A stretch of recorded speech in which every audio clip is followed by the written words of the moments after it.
back to Nick Lenz's Comic Corner, classics slash non-classics. This is episode number 80 and double shot number 30.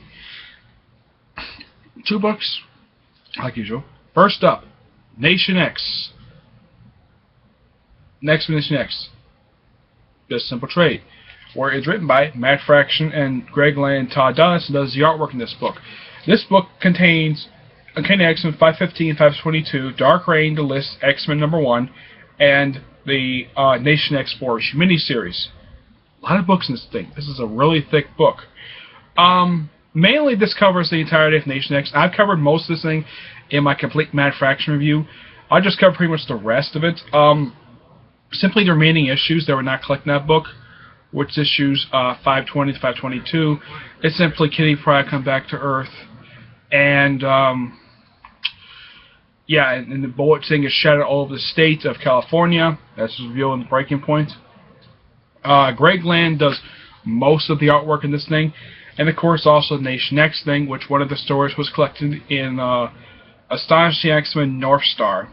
Yeah, and Michael Allard draws a couple of the issues, but I don't really like his artwork very much, especially since he did Ecstatic, and now he's doing She-Hulk.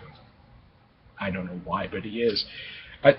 No, he wasn't. Yeah, he's doing She-Hulk, and he's doing what's his name in the series? Oh yes, Silver Surfer. Because he does artwork in here, and so does Greg Land. I'm giving this book a 8 out of 10. Mainly because those two guys. I don't like the artwork very much. Next up is AVX Consequences, where it's written by Karen Gillian. And it also got Tom Roney, Steve Kurth, Scott Issa, and Mark Brooks, and Gabriel Hernandez Wata, who does the artwork in this thing.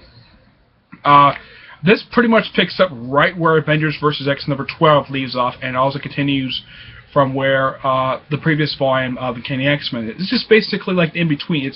It sets up a lot of stuff in this thing. It sets up Cable and X-Force with Hope and Cable. It sets up It sets up somewhat what's going to go on All New X-Men.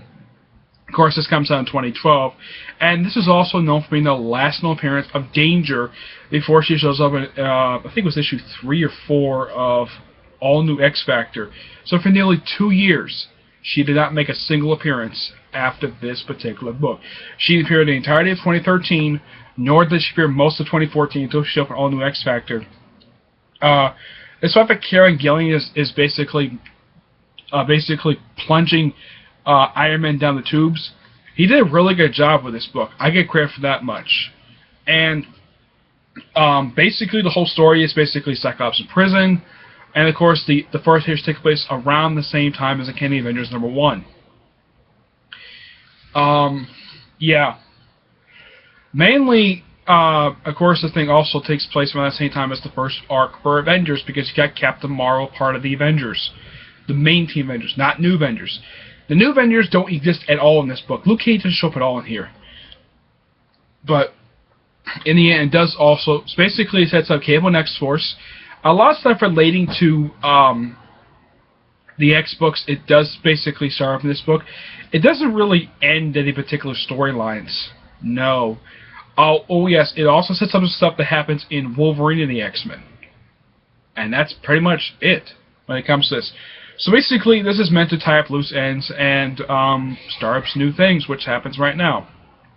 Karen Gillian, I get credit for this much. This is much better than we did with Iron Man. Because the fact, even though this is not a completely perfect book, I'm giving this book a 9 out of 10. That's all I thought. That's all good. This book is actually really good. Alright? That's it. Stay tuned for episode 81 and double shot number 31. See you there. Bye.